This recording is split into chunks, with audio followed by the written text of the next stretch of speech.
So I want to ask you if you want to share one powerful message that will help in rewiring everyone's mindset. Yes, జీవితం అన్నది cake walk కాదు, పూల పాన్పు కాదు. ప్రతి క్షణం ప్రతి చోట ఇందాక మీరు అన్నట్లుగా అబ్స్టికల్స్ వస్తుంటాయి, ఆటంకాలు వస్తుంటాయి, ప్రతిబంధకాలు వస్తుంటాయి, అండ్ ప్రతికూల పరిస్థితులు ఏర్పడుతుంటాయి.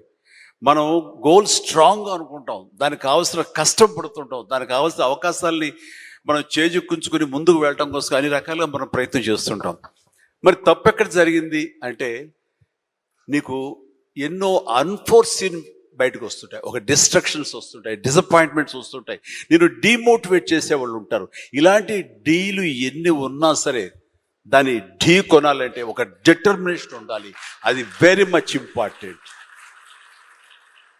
అంటే బెదరకూడదు, మన ధ్యేయం చెక్కు చెదరకూడదు, అకుంఠిత దీక్షతోటి ముందుకు వెళుతూ ఉండాలి.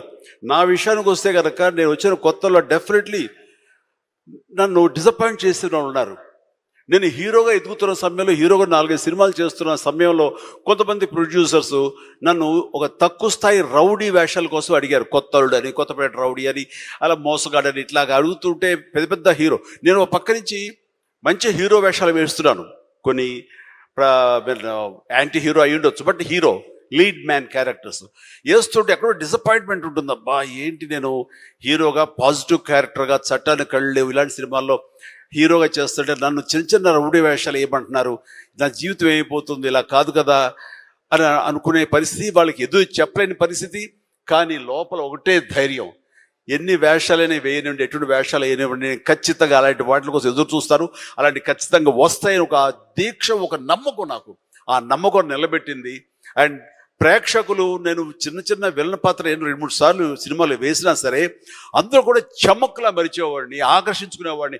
ఇడెవడరా భలే చూస్తున్నాడు, శబాష్, నెక్స్ట్ పిక్చర్ ఎత్తు చేయాలి, అండ్ ఇతను సాంగ్స్ బాగా చేస్తాడు, ఈ సాంగ్స్ పెట్టి ఇతను హీరోగా చేయాలంటూ ప్రేక్షకుల చేత నేను మనల్ని పొంది, ప్రేక్షకులు సినిమా ఇండస్ట్రీలో ఉన్నటువంటి ప్రొడ్యూసర్ని, డైరెక్టర్ని నన్ను ఖచ్చితంగా పెట్టుకుని తీసేలాగా చేశారు. కాబట్టి ప్రేక్షక దేవుళ్ళకి ఎప్పుడు నేను రుణపడి ఉంటాను. అది నా ఒక దీక్ష.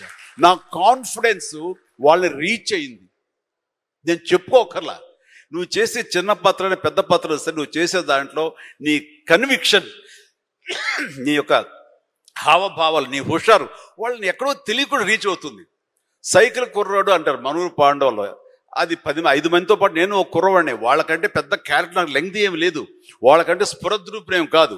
కాకపోతే ఆ ఉన్న కొంచెంలో చముక్కలా మెరిసరికి ఎవడరా భలే ఉన్నాడు, వీడికి లైఫ్ ఉంది రోయ్ అలాగా అనిపించుకోనంటే అదే నన్ను నేను ప్రొజెక్ట్ చేసుకోవడం, నన్ను నేను ఆవిష్కరించుకోవడం, నన్ను నేను బెస్ట్ అనిపించుకోవడం ఉంది. నిరంతరం అదే థాట్తో ఉండి, ఆ నమ్మకంతో ఉంటే ఖచ్చితంగా ఇలాంటి డీలు ఎన్నొచ్చో సరే ధీటుగా ఢీ కొట్టగలం. ఇది నేను చెప్తాను. అంటే ఇంకా ప్రధానమైన ఉదాహరణ చెప్పాల్సి వస్తే, మహానాయకుడిని ఇక్కడ ఉన్నారు, అలిపిరి సంఘటనతో అక్కడి నుంచి పడి లెగిచి ఎంత డీమోటివేట్ అయిపోవాలి, చావు తప్పి కన్నులు అట్టపోయినట్లుగా ఆ రోజున పరిస్థితి ఉన్నప్పుడు ఆ విజువల్స్ చూసి ఎక్కడ చెక్కు చెదరలేదు. ఆయన మానసిక స్థైర్యంతో ఉన్నారు. హాస్పిటల్కి వెళ్ళి ట్రీట్మెంట్ తీసుకుని వెంటనే మామూలుగా బయటకు వచ్చారు. కానీ ఎక్కడ సరే బెసికారా, కొంచెం వెనక్కి తగ్గారా, ఆలోచన విధానంలో ఏంటిది అన్నారని ఏమీ లేదు. బ్రహ్మాండమైనటువంటి ఒక కన్విక్షన్ తోటి దీన్ని ఆయన ఎదుర్కొని నిలబడేటువంటి హీరో దాత్తత నేను ఆ రోజున చూశాను నాయుడు గారిలో. ఇలాంటివి వస్తుంటాయి, కానీ వీటిని మన కన్విక్షన్, మన నమ్మకం, మన మీద మన నమ్మకం ఖచ్చితంగా ముందుకు వెళ్ళిపోతుండాలి. మనల్ని ఆదరించే ప్రేక్షకులు లేదా రాజకీయంగా వస్తే ప్రజలు ఎప్పుడు మన యొక్క మంచిని, మనం చేసిన కృషిని, మన యొక్క ఇన్నర్ మన ఫీలింగ్ని, మన జెన్యూనిటీని, మన ఆనెస్టీని, నిజాయితీని ఖచ్చితంగా గుర్తించగలరు.